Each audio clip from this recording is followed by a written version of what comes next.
রাফসান সামিলাদি। Basic robotics with Rafsan চ্যানেলে আপনাদের স্বাগত।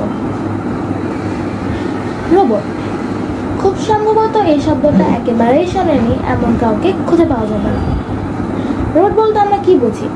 মানুষের মতো দেখতে একটি যন্ত্র যা মানুষের মতো বিভিন্ন কাজ করতে পারে। এই সংজ্ঞাটি একদিক থেকে ঠিক, একদিক থেকে ভুল।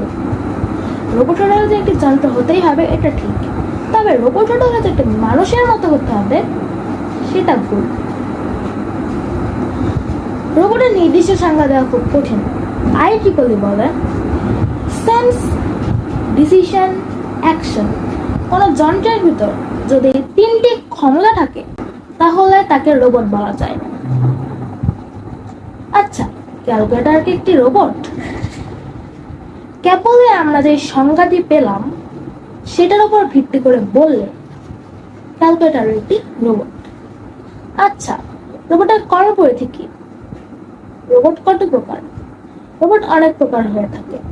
কোনো রোবট চিকিৎসা শাস্ত্রে ব্যবহার করা হয়, কোনো রোবট মানুষকে সাহায্য করতে ব্যবহার করা হয়, কোনো রোবট বিপদে মানুষকে উদ্ধার করতে ব্যবহার করা হয়, কোনো রোবট গবেষণার জন্যই তৈরি করা হয়, আবার কোনো রোবট মানুষকে বিনোদন দেওয়ার জন্য তৈরি করা হয়।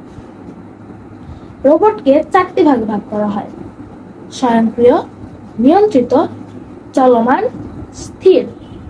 স্থির রোবটের মধ্যে পড়ে এমন একটি রোবট হলো দা ভিঞ্চি। এই রোবটটি তার সূক্ষ্ম সূচ দ্বারা অস্ত্রোপচার করে থাকে।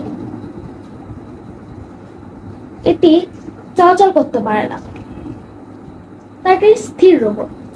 আবার চলমান রোবটের মধ্যে কোবরা নামের একটি রোবট, মানুষ বিপদে পড়লে তাদের সাহায্য করার কাজে ব্যবহার করা হয়।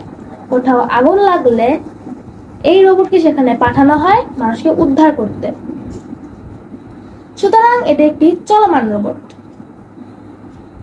কিছু রোবট রয়েছে যেগুলো নিয়ন্ত্রিত। কিছুক্ষণ আগেই আমরা যে দা ভিঞ্চি নামের রোবটের কথা জানলাম, এটি একটি নিয়ন্ত্রিত রোবট। দক্ষ চিকিৎসকের পরামর্শ ব্যতীত এই রোবট কোনো কাজ করতে পারে না। আবার কোনো রোবট রয়েছে স্বয়ংক্রিয়।